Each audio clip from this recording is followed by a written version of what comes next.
Espace TV, les grandes gueules, tout sur les dessus de l'actu. Ahmed Camara, Zachary Milimono, Roby, Mohamed Djibril Camara, Moussa Moïsila, Lamine Girassi forment les grandes gueules. Bienvenue chez les GG, ce lundi matin, 1h30, vous aider à mieux comprendre l'actualité. Le but de cette émission, vous avez la possibilité évidemment d'intervenir en partant sur le site de la radio, le www.espacefmguinée.info. Sinon, GG au 8037, si vous êtes un abonné Orange, on s'intéressera évidemment à l'actualité dans cette émission. Ahmed Camara, bonjour. Bonjour Lamine. Bonjour Tamba. Bonjour Lamine. Bonjour mon cher Roby. Bonjour. Monsieur Aboka Diallo, bonjour. Bonjour. Allez, on s'intéresse à l'actualité évidemment. On part du côté du ministère de l'Intérieur, Aboka Diallo. Ministère de la Sécurité plutôt. Ouais. Alors au ministère de la Sécurité, on continue de tirer à U et à Dja sur un fonds Ebola qui a été mis à disposition par l'UNICEF dans le cadre de l'intensification de la mobilisation sociale, donc pour éradiquer la maladie à virus Ebola. Alors il faut rappeler que l'UNICEF, donc, qui est un partenaire stratégique qui intervient aux côtés de la Guinée dans le cadre de la riposte contre Ebola, a voulu mettre à contribution un certain nombre de départements dans le cadre de la lutte transversale contre cette épidémie. Ouais. Il s'agit du ministère des Transports, il s'agit aussi de ce ministère de la Sécurité, mais aussi du ministère de l'Enseignement préuniversitaire.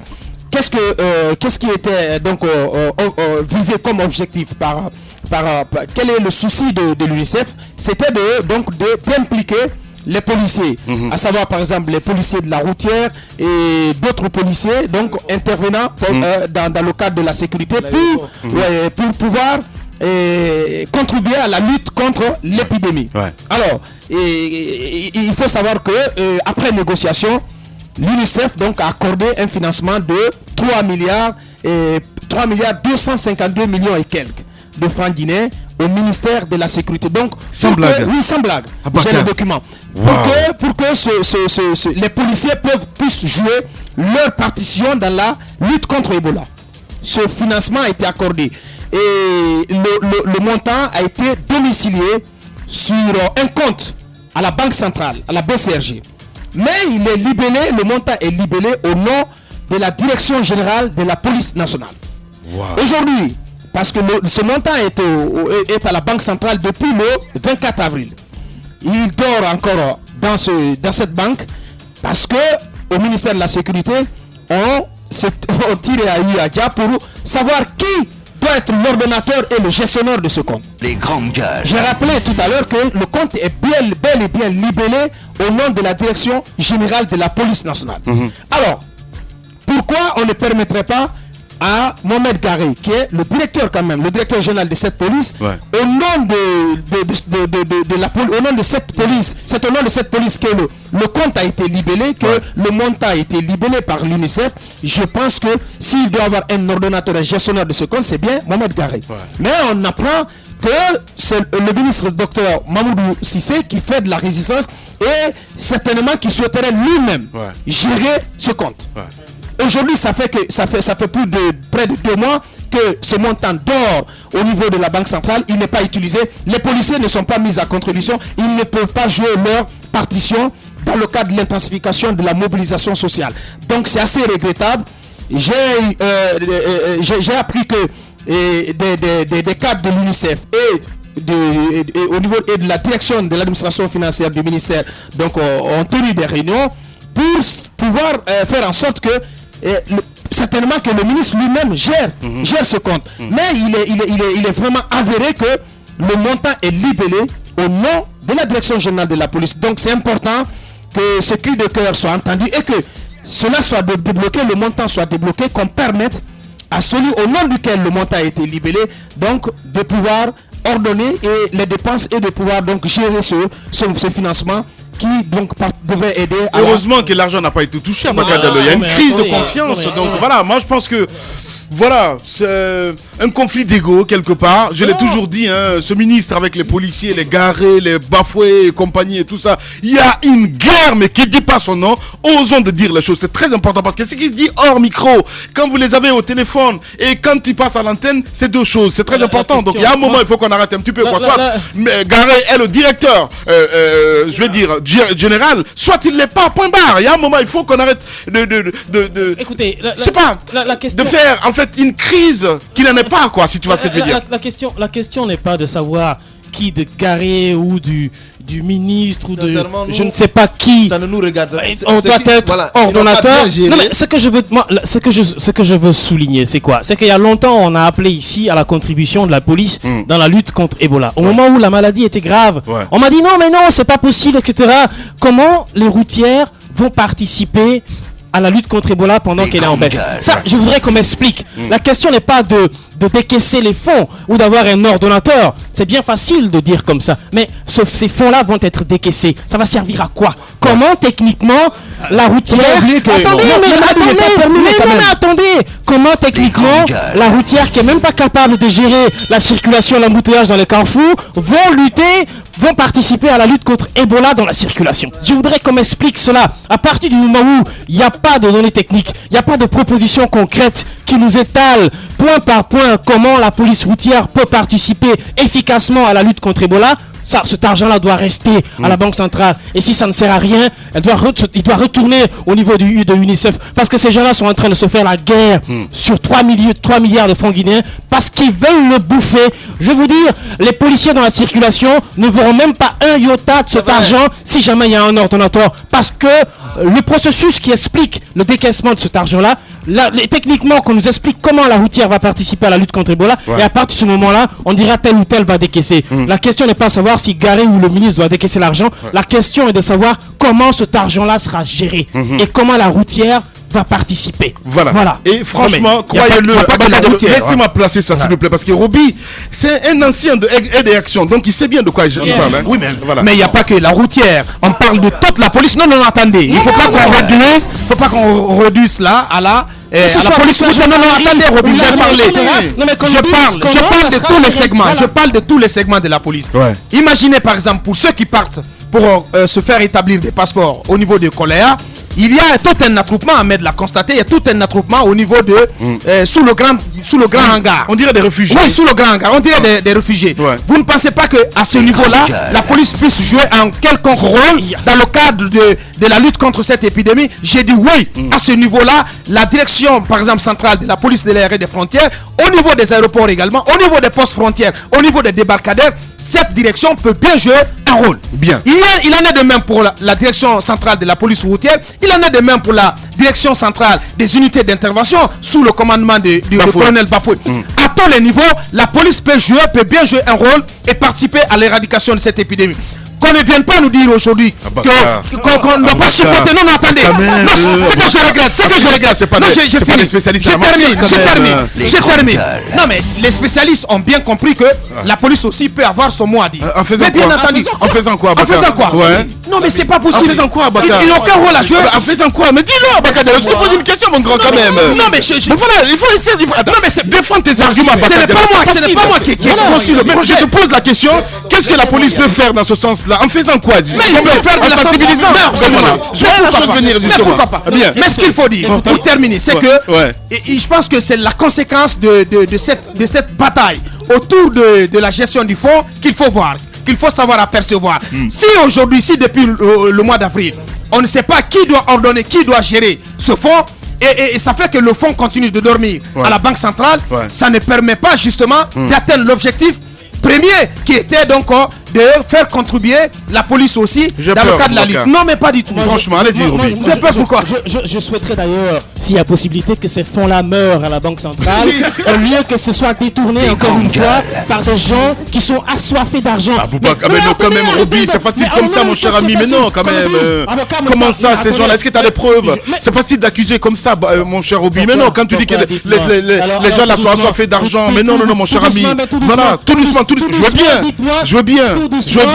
Djibril, mon cher ami Roby. Écoutez-moi pour une fois. Dites-moi pourquoi ils se font la guerre sur celui qui va gérer cet argent? Dites-moi pourquoi. Ah ben, j'en sais rien du tout. Ah ben voilà. J'en sais rien Je du vous tout. explique. C'est très facile. Si la police doit participer efficacement, comme le dit Abaka, ce ne sont pas les mesures qui annoncent au niveau de la direction nationale de la police, comme il est en train de dire. Il y a des kits. Il y a des kits de lavage de mains.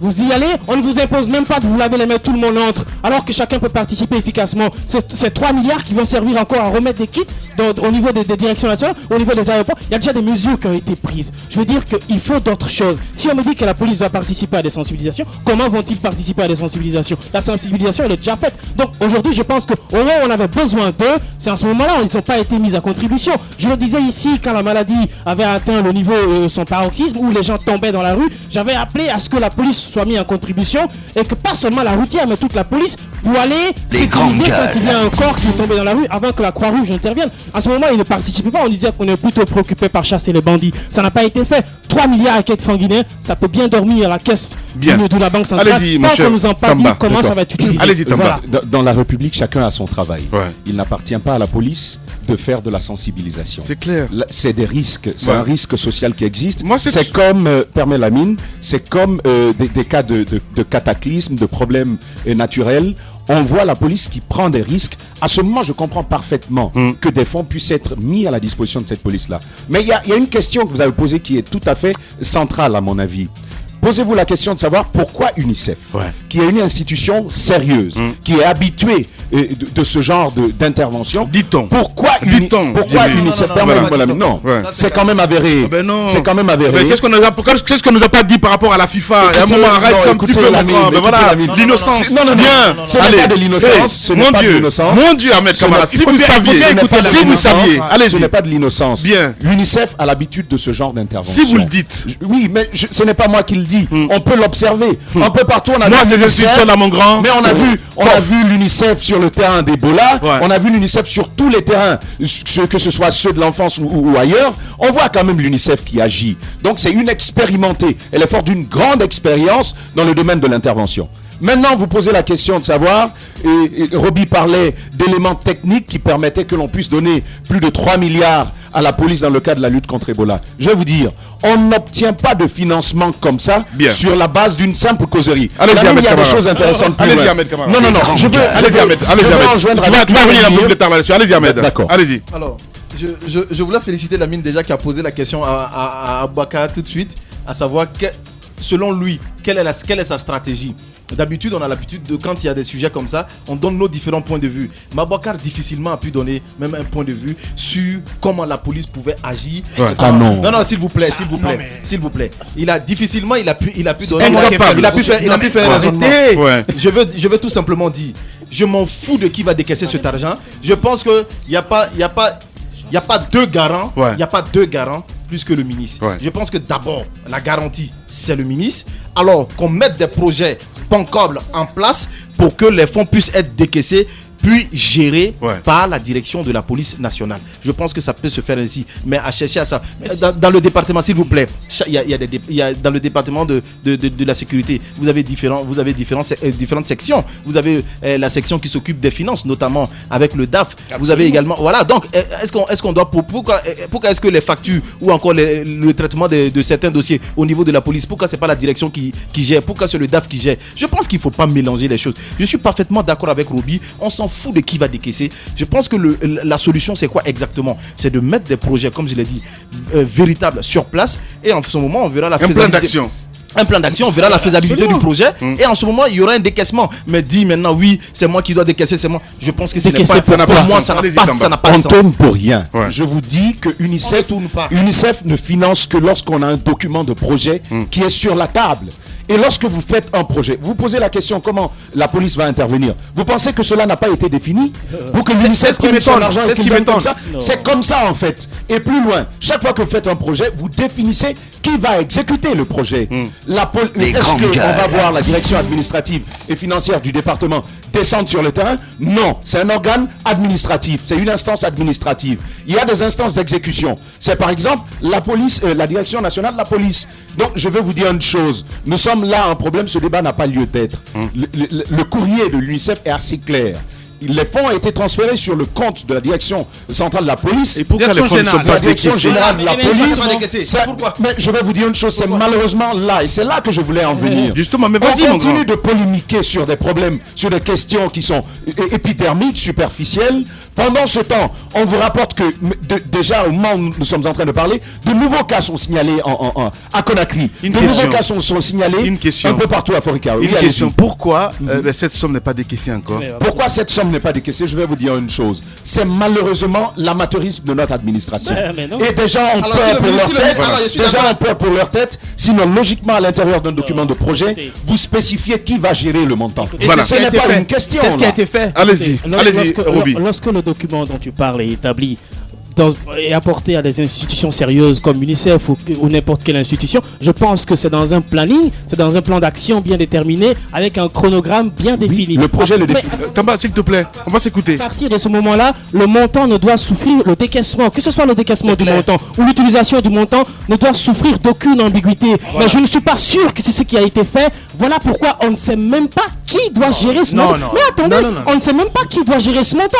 Il faut être clair là-dessus, Abaka. Je pense qu'aujourd'hui, même si la police a déposé un projet au niveau de l'UNICEF et que l'UNICEF ait financé le projet, je pense qu'il y a un problème à l'intérieur qui n'a pas été éclairci. crise de confiance. Voilà pourquoi Voilà. il y a toute cette crise. Non, en Voilà. deux mots pour dire que Roby ne comprend pas du tout. Le problème n'est pas au niveau du projet. Le projet en lui-même, Tamba l'a rappelé, pour tous ceux qui en sont spécialistes, il avait été ficelé, il a été fignolé, et c'est sur la base de cela que l'UNICEF a accordé le financement. Nous avons ce courrier de l'UNICEF qui a été adressé au ministre de la Sécurité. L'UNICEF ne jette pas son argent par les fenêtres. C'est sur la base d'un projet donc bien élaboré, bien construit, que l'UNICEF donc accorde un financement. Ce financement d'une hauteur de plus de 3 milliards 252 millions a été accordé et le montant a été libellé au niveau de la Banque centrale sous le nom de la Direction générale de la police nationale. Donc je pense qu'il revient à cette direction de pouvoir donc être ordonnatrice et gestionnaire de ce compte. Point barre. Allez-y, Ahmed. Je pense qu'on veut aider ce pays à avancer. Donc, quand il y a des problèmes dans les départements, je pense que les différents cadres doivent sortir et expliquer. Je pense qu'il est important aujourd'hui que les cadres de la police viennent expliquer exactement ce qui ne marche pas. Ce qui reste clair, c'est que je suis parfaitement. C'est normal quand on veut amener ces institutions à financer un projet, il faut d'abord déposer le projet et ensuite le projet il est financé. Mais pourquoi est-ce que le fonds est décaissé et personne n'arrive à rentrer en possession de l'argent? On me dira que Le fonds est domicilié à la Banque centrale, pas décaissé. Non. Oui, domicilié à la Banque centrale. On me dira sûrement, peut-être c'est le ministre qui met un veto, qui met ceci, cela. Pourquoi le ministre mettrait le veto? Je veux bien évidemment avoir la version du ministre pour savoir exactement pourquoi est-ce qu'il refuse aujourd'hui de décaisser ces fonds. Est-ce qu'il est aujourd'hui rassuré que le projet qui a été déposé au niveau de l'UNICEF, ce n'est finalement pas ce projet qui sera exécuté sur le terrain, parce qu'ils sont spécialistes en cela aussi. On dépose un bon projet et après sur le terrain, ça change. Je ne sais pas exactement. Je veux être prudent et ma prudence me dit quoi exactement? C'est que je veux aussi avoir la version du ministre pour savoir Il y a beaucoup de confusion. Pourquoi ce fonds n'est pas décaissé. Il y a beaucoup de confusion. L'initiative est venue de l'UNICEF. Voilà. Il y a Et beaucoup pour de clore confusion. ce dossier, vous nous dites ce matin, mon cher Tamba, Oui, en fait, c'est la mission des Nations Unies en charge de la lutte contre Ebola, qui vous savez, dont le coordinateur avait perdu la vie un temps ici. Oui. Cette mission est venue dans le cadre de la lutte contre Ebola, mais malheureusement avec un mandat assez limité. L'épidémie continue son cours. On croyait que c'était la fin, mais on voit encore un retour en force d'Ebola. Mais pendant ce temps, la coordination même de l'institution onusienne est en train de plier bagage.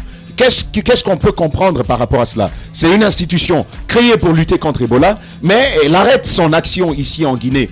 Peu à peu, normalement, ce qui a été dit, c'est à ce mois de juin-là que tout va cesser. Pendant ce temps, Ebola continue son cours. Nous avons intérêt à resserrer les rangs, à devenir plus sérieux avec les questions d'Ebola, parce que c'est l'UNMIR qui s'en va, c'est quand même la communauté internationale qui nous lâche. Ouais, eh bien oui. Allez, on va revenir sur cette affaire. Mosquée sénégalaise, vous dites les femmes se mêlent à la danse. Qu'est-ce qui se passe exactement? Oui, on a appris tôt ce matin que des femmes sont en train de manifester devant la mosquée sénégalaise, donc c'est à Kaloum, en ce moment même.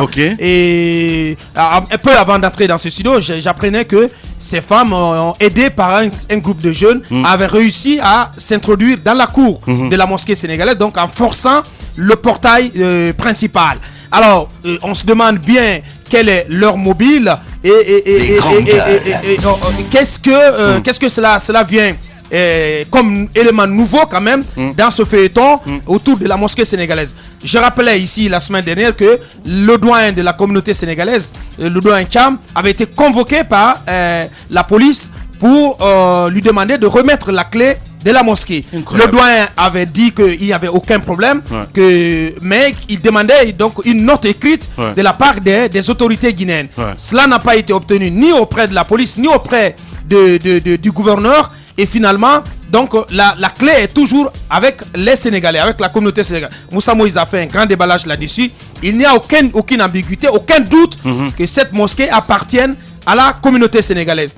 Moussa l'a rappelé ici, c'est la seule mosquée dont dispose cette communauté sénégalaise en Guinée. En Guinée. Donc, et récemment, il était du côté de Dakar. Il a constaté qu'il y a toute une floraison de mosquées appartenant à des Guinéens.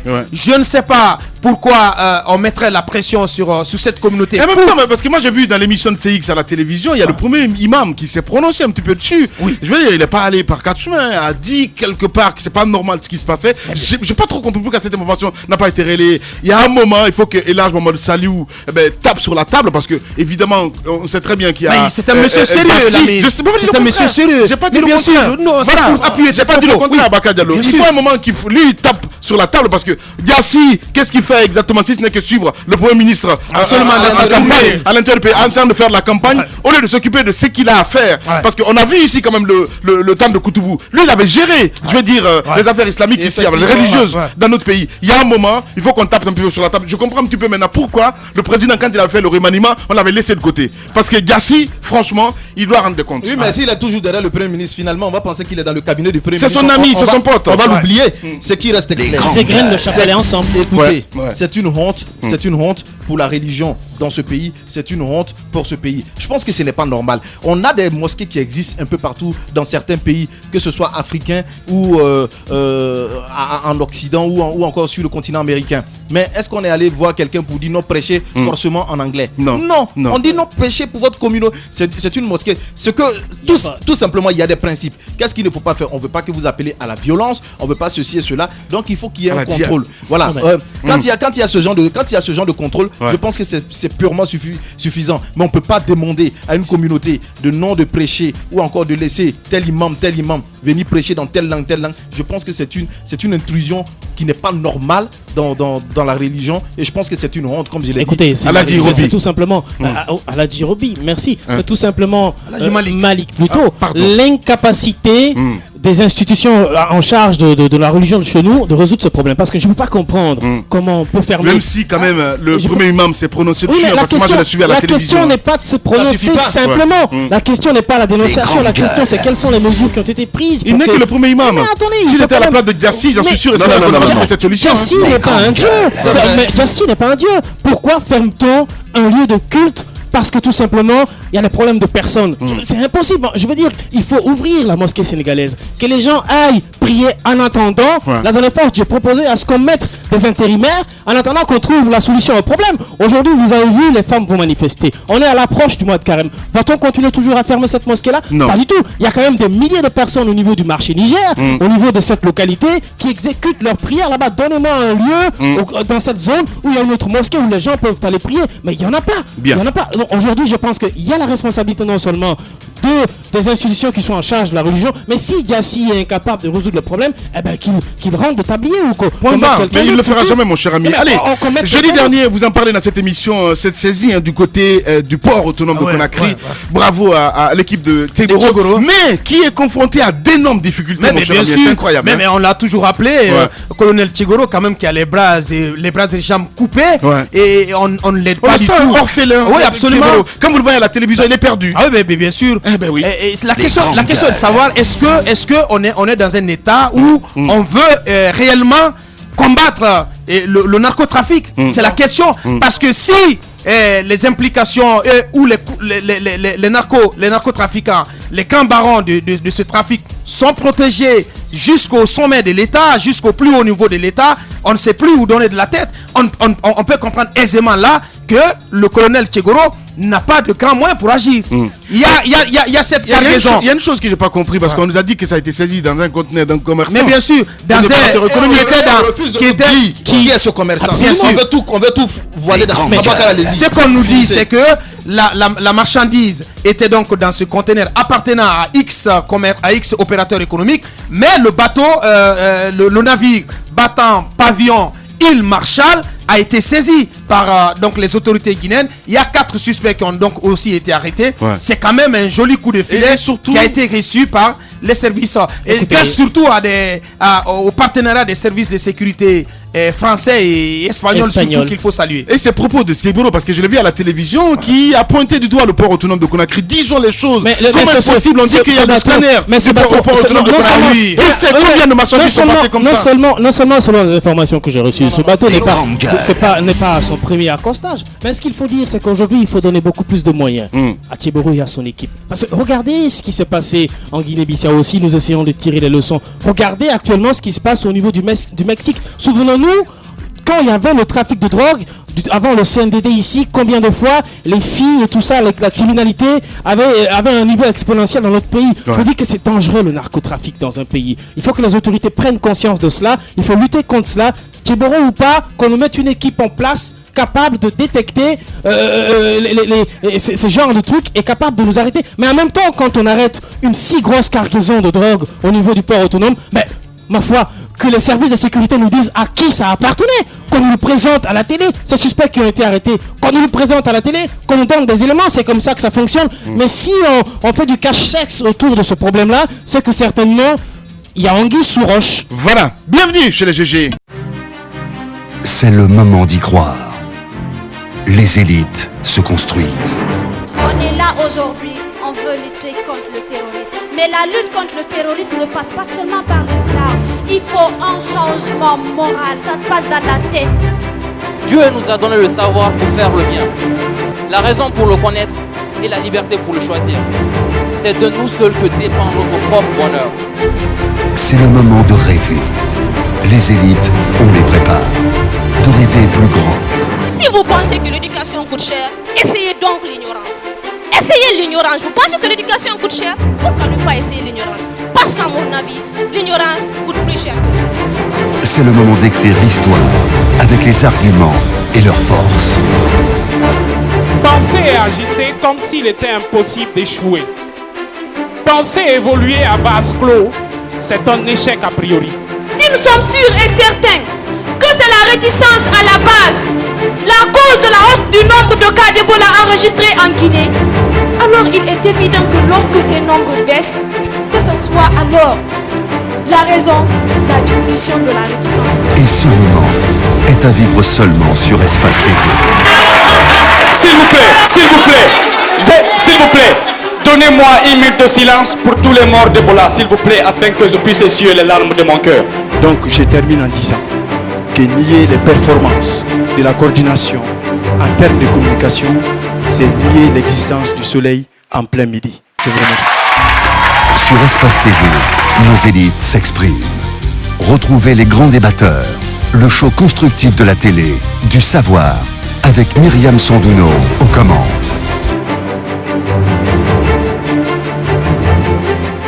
On va revenir dans un instant, évidemment, on s'intéresse à cette actualité. Les huissiers de Guinée en colère suite à l'interpellation d'un de leurs. Ils menacent donc de cesser la signification de tous les actes d'instance à compter du 12 juin. C'est une très bonne nouvelle, hein? Ben oui, il faut le rappeler. Maître Mohamed Houssen Zoura, porte-parole de la Chambre nationale des huissiers de Guinée, il s'est rendu ce matin chez les GG. Le retour de l'enfant prodige au bercail avec un trophée en main. On parle de Soulbank ce matin. Laurent Bibos a été chaleureusement accueilli samedi à l'aéroport international de Conakry-Bessia. Comment a-t-il fait la différence? C'est la grosse question que nous nous posons ce matin. Il va être dans ce studio dans la deuxième partie de l'émission. Comment un retour au pays de départ après avoir roulé sa bosse un peu partout et travaillé pour de grands médias? Le journaliste tchèque Yerim Sek fait son comeback en Guinée avec Souleymane, donc par le même vide, avec un site internet www.conacriactu.net, inspiré donc de l'expérience d'Akaroua. Donc on va s'intéresser là-dessus ce matin. Cheikh Yérim Cheikh, j'ai du mal à dire, il sera notre invité dans un instant sur Radio Espace. On se fait une pause de 3 minutes. Toute l'équipe des GG, on se retrouve dans moins de 3 minutes.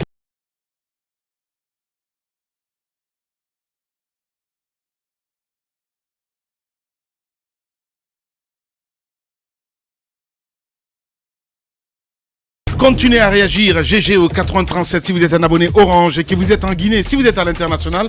Le site de la radio, le www.espacefmguinée.info. Vous le voyez à l'écran, notre invité ce matin, monsieur Cheikh Yérim Cheikh, journaliste spécialiste donc de la Guinée, je le disais tantôt, un commun retour au pays du départ après avoir donc roulé sa bosse un peu partout et travaillé pour de grands médias. Le journaliste Cheikh Yérim Cheikh, fait son comeback en Guinée-Conakry. On en parle ce matin avec lui. Et puis l'autre sujet que nous allons aborder dans la deuxième partie de l'émission, c'est le retour donc de Soulbanks avec à la créer un trophée. Donc on va essayer d'en parler un peu plus tard dans l'émission. Les huissiers de Guinée en colère suite à l'interpellation d'un de leurs. Ils menacent de cesser la signification de tous les actes d'instance à compter du 12 juin prochain.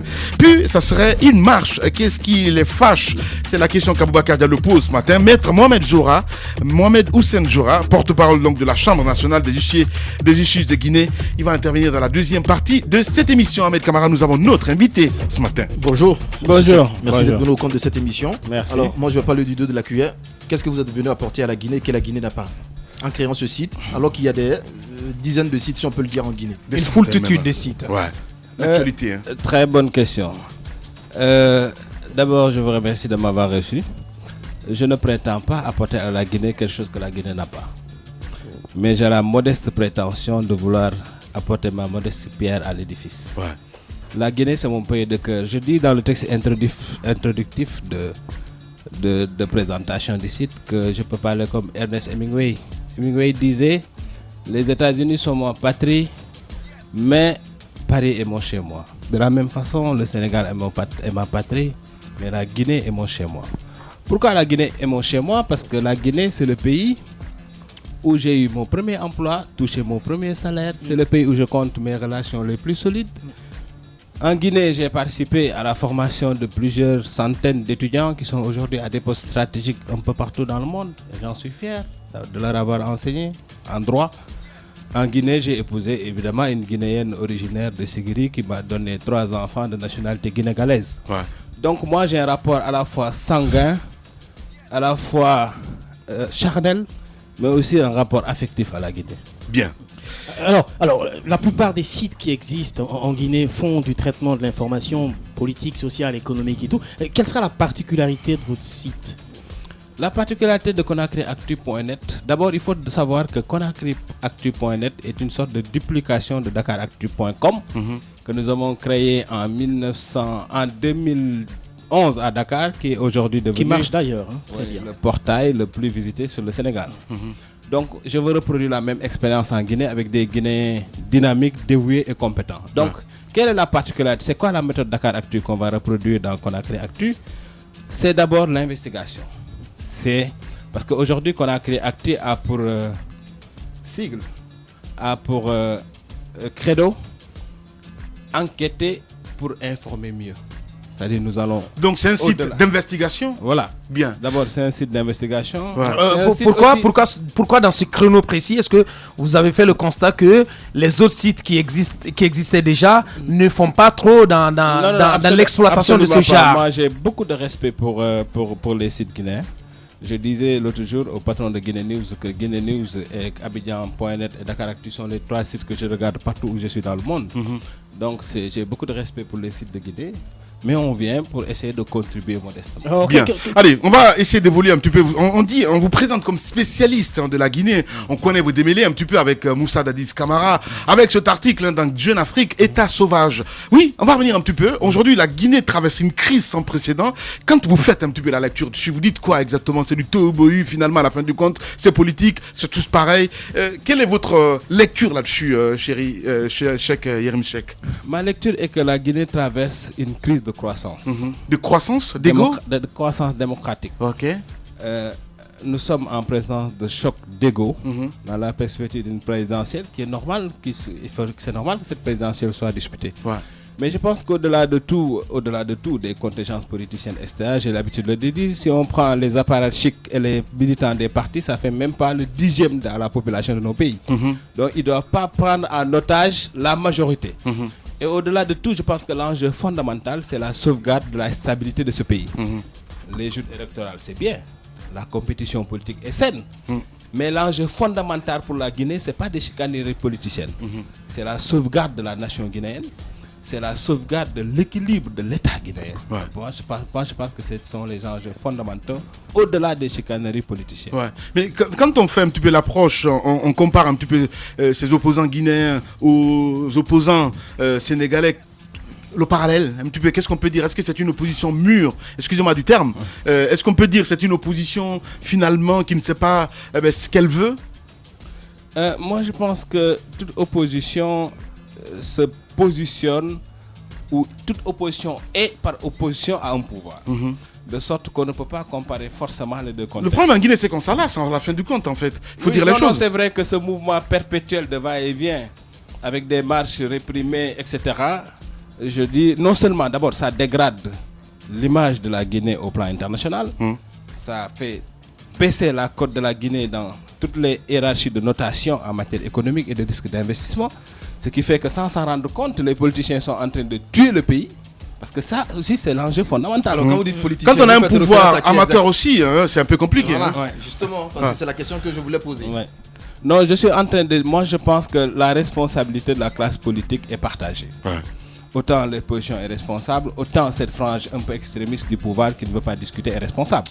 Moi, je pense qu'on ne peut pas dire dans l'absolu que d'un côté il y a des bons et d'un autre côté les méchants. Allez-y, Tamba. Je me suis amusé à lire un site dakarois, le sénégalais.net, qui parle de vous. Le site vous présente comme quelqu'un d'acerbe quand vous souhaitez l'être, mais ce commentaire intéressant. Vous êtes homme politique d'envergure, un homme d'affaires redoutable. À vous de choisir votre sort sous sa plume, sous la plume de Cheikh Yérim Seck, de définir l'angle sous lequel vous désirez que Cheikh vous attaque. Un commentaire là-dessus. Non, d'abord, c'est un site qui a été créé. Il faut connaître c'est quoi le Sénégalais. Le Sénégalais, c'est un site qui avait été créé par le régime d'Abdoulaye Wade pour attaquer tout ce qui, dans le cadre de l'exercice de leur profession, critique le régime d'Abdoulaye Wade.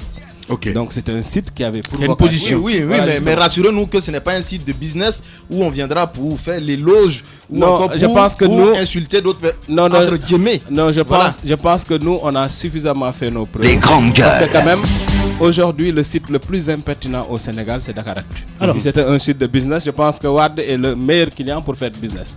C'est avec lui qu'on a le plus grand nombre de problèmes. Oui, peut-être qu'il n'a pas accepté de conjuguer avec vous, mais dites-nous clairement que vous n'êtes pas là également pour le pouvoir d'Alpha Condé. Non, moi je pense que, vous savez, au-delà des réponses qui peuvent être des réponses fantaisistes, il y a des faits qui sont intangibles.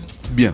Cheikh Yérim Seck, c'est quelqu'un qui est connu quand même à travers Jeune Afrique, qui a écrit des papiers sur des enjeux fondamentaux, qui à travers Dakaractu s'est positionné sur des questions très importantes au Sénégal. Je pense qu'au vu de ça, on peut juger s'il vient en Guinée pour faire du commerce ou pour informer. Voilà, non mais j'aimerais bien qu'on continue un petit peu sur l'angle de surtout de la vision de la politique. Après, à la fin de l'émission, on a une question oui ou non. Il va essayer de répondre à vos questions. Allez-y. Aujourd'hui, quand même, il y a des consultations qui sont mises en place. On a toujours besoin de votre lecture de la crise politique que traverse la Guinée. Des consultations sont mises en place sous les auspices du représentant spécial du secrétaire général des Nations Unies en Afrique de l'Ouest, Ibn Chambas.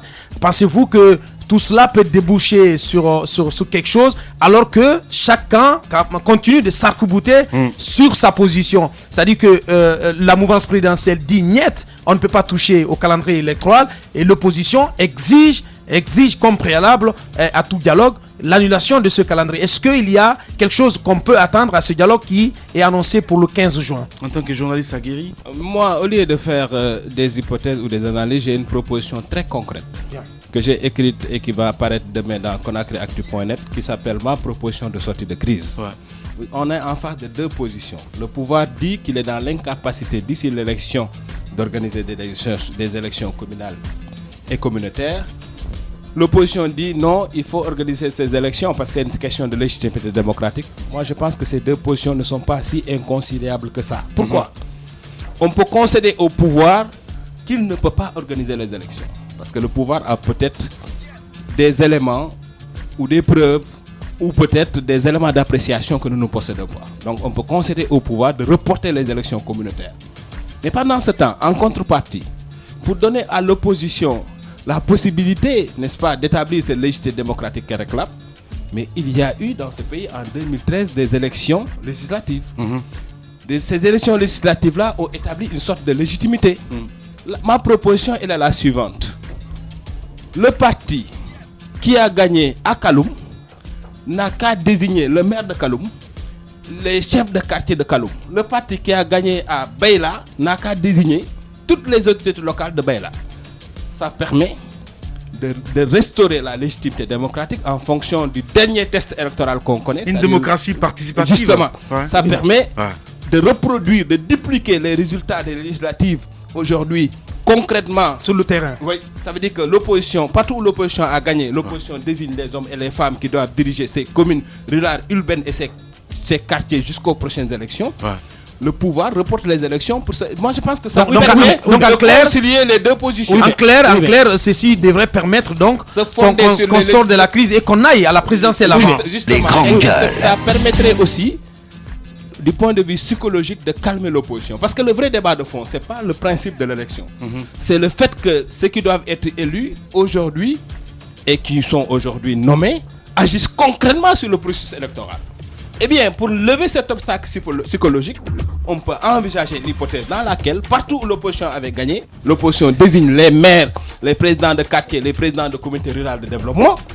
Partout où le pouvoir a gagné, ça permet d'établir la légitimité démocratique et de reporter les élections jusqu'après la présidentielle. Ça, c'est ma proposition de sortie de crise. Sauf qu'une élection, évidemment, elle est faite pour décrire le paysage politique. Est-ce que, selon vous, procéder comme ça, ce ne serait pas en violation des textes et lois? Ça, c'est une première question. Deuxième question, on sait quand même que ce paysage politique n'est pas statique. La réalité d'hier ne peut pas être la même réalité qu'aujourd'hui. Hier, certainement, c'est l'opposition qui a gagné à Kaloum. Qu'est-ce qui prouve qu'une nouvelle élection ne ferait pas en sorte que la mouvance gagne à Kaloum? Selon vous, ce jeu de transposition n'est pas un peu dangereux? Tous les accords politiques partent de compromis au détriment de la légalité. Il y a des pays même où on a suspendu la constitution qui est la norme fondamentale pour trouver des compromis politiques. Parce qu'au-dessus des lois, il y a un principe fondamental, un impératif catégorique qui est la stabilité de ce pays. Parce qu'il n'y a pas, s'il n'y a pas de stabilité, il n'y a pas de loi.